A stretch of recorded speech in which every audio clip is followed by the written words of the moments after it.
Hello students, first chapter का first point आपने पढ़ लिया। ओके, कैसा लगा? ओके, सबकी एक्सरसाइज भी हो चुकी होगी। सबने बेसिकली जो यूक्लिड्स का algorithm method, division algorithm method जो दिया है वो आपको समझ में आ चुका होगा। ओके, आज हम नेक्स्ट टॉपिक स्टार्ट करने जा रहे हैं जो है हमारा फंडामेंटल थ्योरम। ये फंडामेंटल यानी आप बचपन से पढ़ते आए हो, यानी 5, 6, 7 में ये ऑलरेडी आता था।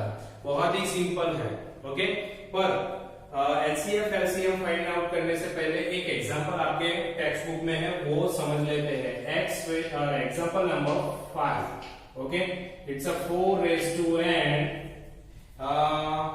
it's given where n is a natural number and check whether the value of n with the ends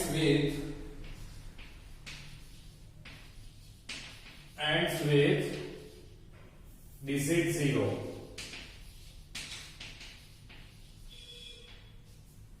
okay, चलो, यानी कि यहां पर क्या है कि n 4 raised to n, n हमें क्या लेना है? नेचुरल नंबर का है। n is a natural number. Okay, n is a natural number. Natural number हम लेंगे और जो नेचुरल नंबर लेते जाएंगे 4 raised to 1 लेंगे। चलो, नेचुरल नंबर हम जानते हैं n is equal to natural number 1, 2, 3, 4, 5, 6, 7, ये हमारे नेचुरल नंबर है। तो 4 raised to n की जगह पे 1 लिखता हूं तो क्या आएगा? 4 आएगा। द एंड क्या आया? 0 आया?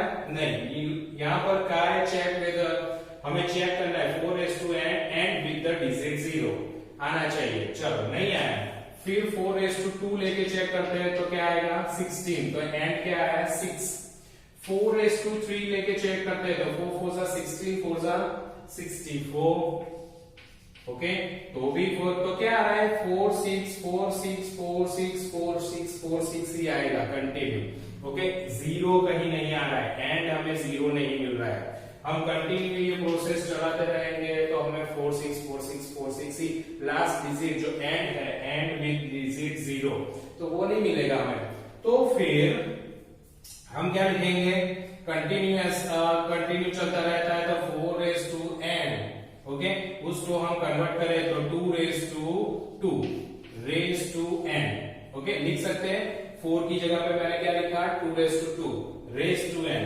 अब इसको 2 raised to 2n, power two power multiplication होगा तो 2n होगा। अब यहाँ पर फैक्टर क्या है? तो 2। अगर मान लो यहाँ पर फैक्टर 5 raised to 2 होता, दो फैक्टर निकल आते तो 5 2 जा 10 हो जाता, और 10 का स्क्वायर या फिर जो भी लेते तो एंड 0 आ सकता था। पर यहाँ पर ये पॉसिबल नहीं है। सिर्फ फैक्टर कौन सा है? तो 4 raised to n has only 2 factor. Okay, factor कौन सा है? सिर्फ 2 है। तो 2 raised to समथिंग है, तो इसका मतलब कि इसका एंड कभी भी 0 आएगा नहीं। Then 4 raised to n and ends never with digit 0। Okay, वो 0 हो सकता नहीं है। ऐसे भी अब 6 एग्जांपल की ओर आगे बढ़ते हैं। बहुत इजी है, fundamental. Okay, find the LCM and HCF of the given 2 digit 6 and 20। Okay, चल, by prime factorization method। Okay, कौन सी मेथड से हम गिरने वाले हैं? Prime factorization. प्राइम फैक्टराइजेशन यानी फंडामेंटल थ्योरम, यानी बेसिक जो आप 6 7 8 में पढ़ के आए हो। ओके, कैसे? तो 6 के आपको फैक्टर निकालने हैं तो आप ऐसे ही करते हो जनरली। ओके, 2 से स्टार्ट करते हो, 2 3 जा, देन 3 1 जा, तो 6 के फैक्टर कौन से निकल आए? 2 and 3। ओके, अब नेक्स्ट 20 के। ओके, चलो 20 के निकाले तो चल 2 से स्टार्ट करें 10, 2 से स्टार्ट करें 5, देन 5 से स्टार्ट करें 1, तो 20 के कौन से मिलेंगे, 2 इंटू 2 इंटू 5। ओके, तो क्या है ये हमारा 2। ओके, तो 2 क्या मिला हमें, HCF क्या मिला हमें, 2। दोनों में हाईएस्ट कॉमन फैक्टर कौन सा है, 2। दूसरा कोई कॉमन नहीं है दोनों में। ओके, चलो एज इट इज। अब अगर एलसीएम ढूंढना है तो दोनों को साथ में लेके करते हैं, अलग अलग करते हैं तो एचसीएफ मिलता है, दोनों को साथ में लेके करते हैं तो यस एलसीएम मिलता है। तो 2 से स्टार्ट करें, 2 3 एंड 2 10। फिर अगेन 2 से स्टार्ट करें, 2 के टेबल में 3 नहीं आता, एज इट इज रहेगा, और 2 5। देन 3 से स्टार्ट करें, 1 और यहाँ पर 5 एज इट इज, यहाँ पर 5 1 1। इसका मतलब कि एलसीएम क्या होगा हमारा, तो ये रहा आगे वाला 2 इंटू 2 इंटू 3 इंटू 5। चल 2 2 4, 4 3 12, 12 5 यस ऑब्वियसली 60। ओके, तो ये है बेसिक प्राइम फैक्टराइजेशन जो आप 5 6 7 में पढ़ के आए हो। वो यहाँ पर कई बार आप एचसीएफ में आप या फिर एलसीएम में ट्रीज मेथड भी कई बार यूज करते हो, वो भी कर सकते हो। ओके, चलो तो इस तरह से हम 6 प्राइम फैक्टराइजेशन अगर कहा है तो सिंपल मेथड से गिन सकते हैं। नेक्स्ट एग्जांपल की ओर जाते हैं हम, एग्जांपल नंबर 7। एग्जांपल नंबर 7 भी ऐसा ही है। ओके, देखते हैं, अब थोड़ी सी बड़ी डिजिट है उसमें। Example number 7, find HCF 96 and 404 by prime factorization method। Okay, चलो यहां पर हमें सिर्फ एचसीएफ ढूंढना है 7th में, and LCM, sorry, and find LCM. चलो सिंपल। ओके, यहां पर अगर आपके दिमाग में क्वेश्चन उठ रहा है कि सर प्राइम फैक्टराइजेशन कहा है तो हम यूक्लिड से करें तो भी चलता है। ओके, पर्टिकुलरली प्राइम फैक्टराइजेशन का है, सिंपली मेथड से करो तो बेटर है। ओके, यहाँ पर यूक्लिड्स अगर आपको अच्छी लगती है, यूक्लिड्स यूज करोगे तो कोई मना नहीं करेगा। ओके, कर सकते हो, पर सिंपल वही है हमारे लिए एचसीएफ या एलसीएम ढूंढना प्राइम फैक्टराइजेशन मेथड से। ओके, चलो तो यहाँ पर एचसीएफ ढूंढते हैं 96 का।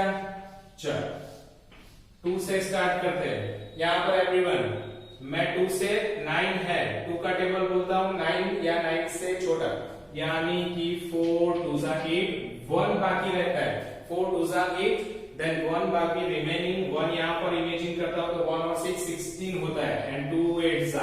ओके, बड़े बड़े नंबर ऐसे ही डिवीजन किए बिना ही हम कर सकते हैं। चलो 2 2 2 4 and 4 2 8, then 2 12, 2 6, then here 2 3 and 3 1। okay, as it is 404 को लेते हैं।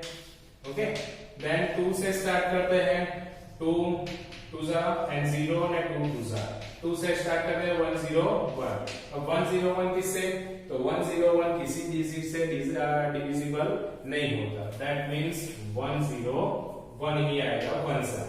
तो यहाँ पर HCF, अगर HCF फाइंड आउट करना है तो क्या लिखेंगे, 96 का पहले 96 के फैक्टर लिखते हैं, 2 into 2 into 2, 1 2 3 4 5, then 2 into 2 into 2 for 3। okay, then again 404, okay, 2 into 2 into 101, ये रहे हमारे factors. then HCF is equal to 2 into 2, that is a 4।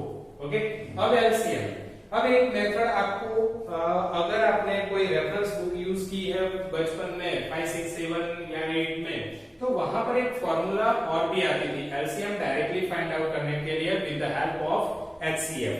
तो यहाँ पर वो फॉर्मूला हम यूज करने जा रहे हैं। देखो HCF into LCM is equal to A into B. अब एचसीएफ समझ में आया, एलसीएम समझ में आया, ए इंटू बी कहां से लेंगे? तो ये रहे दो, ये है हमारा ए और ये बी। ओके, जो दो डिजिट हमें ढूंढने हैं जिसके भी, वहां पर हम ये यूज कर सकते हैं। ओके, चल एचसीएफ हमने ढूंढ लिया है। एचसीएफ हमारा कितना है? 4। यहाँ पर एलसीएम, ओके, और ए इंटू बी क्या है? 96 और 404। ओके, चलो ये मल्टीप्लिकेशन में है, इस तरफ जाएगा तो डिवीजन में। LCM is equal to 96 into 404 divide by 4। 4 से कट करूं तो 101 आएगा। देन 96 से मल्टीप्लाई करता हूं 101 को, तो 101 96, here 606, here 909, then 6969, 9696 is a LCM। Okay, चल हो गया रेडी हमारा एलसीएम।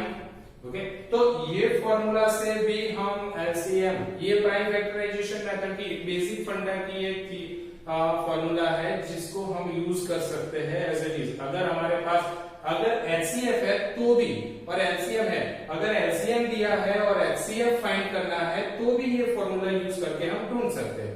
ओके, चल बहुत ही इजी है। ओके, नेक्स्ट एग्जांपल हम देखते हैं 8। इसके लिए इसको इरेज करना पड़ेगा, कर देते हैं हम। एग्जांपल नंबर 8 की ओर आगे बढ़ते हैं।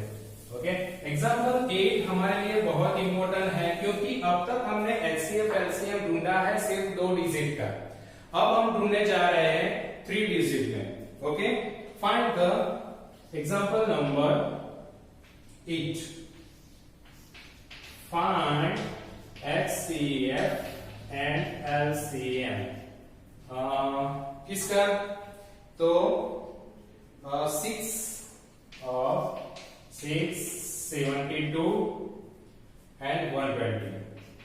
ओके, ये 3 डिजिट है। अब तक हमने 2 डिजिट पे देखा, अब 3 डिजिट में। पर यहां पर क्या है? By prime factorization method, by prime factorization method. Okay, हाँ मुझे पता है कई बार ऐसा होता है हमारे स्टूडेंट्स सूजन है, कल्प है। ओके, ऐसे कई स्टूडेंट्स के दिमाग में ये भी चल रहा होगा कि अगर 3 डिजिट है तो 3 डिजिट में हम यूक्लिड कैसे यूज कर सकते हैं, तो वो भी आपको अभी सिखा रहा हूं। पहले प्राइम फैक्टराइजेशन से उसको सॉल्व कर ले, फिर उसको यूक्लिड डिवीजन एल्गोरिथम मेथड से भी सॉल्व करते हैं। ओके, चल तो फर्स्ट ऑफ एचसीएफ के लिए तीनों को 6 अलग कर ले। तो 6 के फैक्टर आप सबको पता चल चुके होंगे। 6 के फैक्टर डायरेक्टली मैं लिखूं तो 2 3 ओके, प्राइम फैक्टराइजेशन आना चाहिए। फैक्टर निकालो पर कैसे होने चाहिए? वो प्राइम होने चाहिए। नेक्स्ट है 72। 72 मीन्स 8 9 8 यानी 2 into 2 into 2 और 9 मीन्स 3 into 3। Okay, next 120। 120 के फैक्टर निकाले 12 10 ओके, 12 10 में 2 8 आता है, 2 5 ओके, चल और 12 के फैक्टर्स 2 2 4 3 ओके। देखो 2 5 10 20 40 4 3 120। चल एचसीएफ लेते हैं, तो एचसीएफ में कॉमन ढूंढते ये है, फिर ये 3 भी है। ओके, तो 2 और 3। यहां पर एचसीएफ जब 3 डिजिट का हम ढूंढ रहे हैं तो तीनों में कॉमन होना जरूरी है। यहां पर ये 2 और 2 कॉमन है, पर यहां पर दूसरा एक 2 कॉमन नहीं है, तो सिर्फ 2 और 3 ही ले सकते हैं। तीनों में सेम कॉमन होना चाहिए, इसी को ही एचसीएफ कहेंगे। तो एक 2 और एक हमारा 3 common, that means 6 is a HCF. अब एलसीएम तीनों को साथ में लेके करते हैं। देन 72 और 120 को। ओके, अगर 3 डिजिट दिए है तो तीनों को साथ में लेके अगर उसके फैक्टराइजेशन करेंगे तो उससे एलसीएम मिलेगा। चल 2 3 हियर 36, यहाँ पर 60। ओके, चलो 2 से 3 एज इट इज, यहाँ पर 18, यहाँ पर 30, अगेन 2 से, देन 3 एज इट इज 9 या 15, अगेन 3 से 1 3 जा एंड 5 जा, अगेन 3 से, देन 1 1 5 से, ओके, चलो देन 1 1 1। ये रहा हमारा LCM is equal to 2 into 2 into 2 into 3 into 3 into 5। Okay, चलो यहाँ पर कई बार मल्टीप्लिकेशन करने में प्रॉब्लम होती है, तो मैं आपको समझा दूं। 5 2 जा 10, 10 को साइड में रखो अभी, 3 3 जा 9 और 2 2 जा 4, 9 4 जा 36, 36 10 जा 360। ओके, बहुत ही इजी मल्टीप्लिकेशन। अगर आप इसको जितना भी इजी बनाओगे मल्टीप्लिकेशन, उतना ही आपके लिए वो इजी बनता जाएगा। ओके, उसको टफ मत बनाओ। कई बार हमें बड़े बड़े जो मल्टीप्लिकेशन है नहीं आते और मल्टीप्लिकेशन करने में कई बार गलती भी हो जाती है। तो अगर आपने इस तरह से किया 2 2 जा 4 2 जा 8 8 3 जा 24, फिर 24 3 जा क्या करेंगे, फिर उसका 5 जा क्या करेंगे, यहाँ पर इजी है। 5 2 जा 10 करो, 3 3 जा 9 9 2 जा 18 18 2 जा 36 36, और ये जो 5 2 जा 10 है वो 0 रख दिया। ओके, चलो अब यही सम्स हम 3 डिजिट का एचसीएफ ढूंढते हैं बाय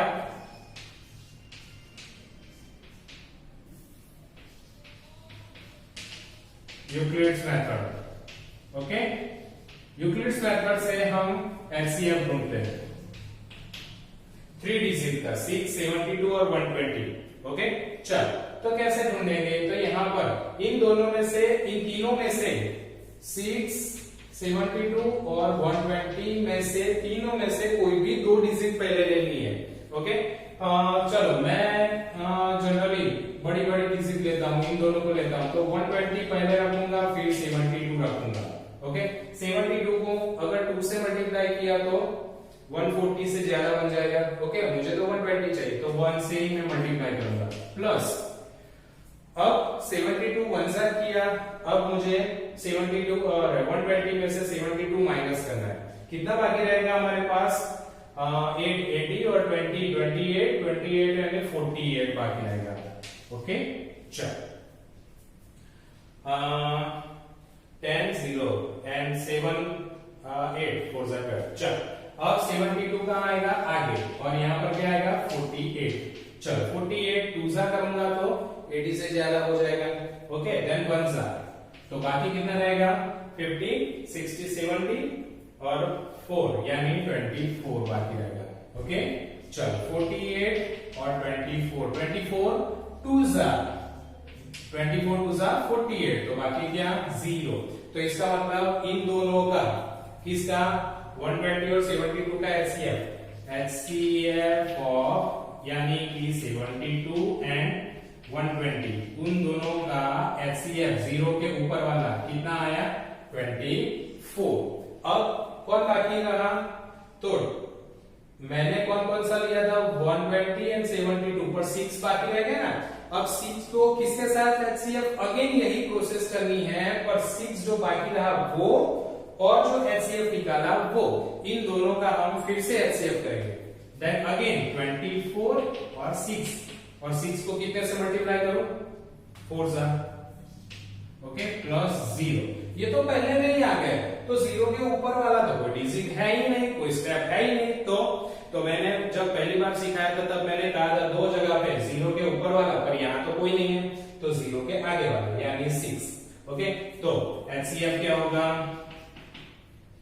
एचसीएफ इज कौन हमारे 6 72 एंड 120 का एचसीएफ कितना होगा 6। ओके, तो इस तरह से अगर 3 डिजिट है तो किसी 2 का पहले करना है, जो आंसर एचसीएफ आता है उसको तीसरे के साथ फिर से करना है, एचसीएफ ढूंढना है by Euclid's algorithm method. Okay, तो इस तरह से अगर हम 3 डिजिट का भी फाइंड आउट कर सकते हैं। ओके, चलो अब आगे बढ़ते हैं। हमारा लास्ट एक एग्जांपल नहीं है एक्चुअली, तो यहाँ पर एग्जांपल फिनिश हो गए, पर आपकी एक एक्सरसाइज में एक थोड़ा सा डिफरेंट सम दिया है जो सीबीएसई के स्टूडेंट्स की, यानी कि जो कुछ रेफरेंस बुकें होती है उसमें शायद आपकी एक्सरसाइज नेक्स्ट जो एक्सरसाइज है 1.2 उसमें क्वेश्चन नंबर 6 है। ओके, क्वेश्चन नंबर 6 को थोड़ा सा देख लेते हैं क्योंकि वो डिफरेंस है, बाकी सभी सम्स आप इजीली कर पाओगे। ओके, 6 सम्स है explain why 7 into 11 into 13 plus 13 is a composite number, is composite number।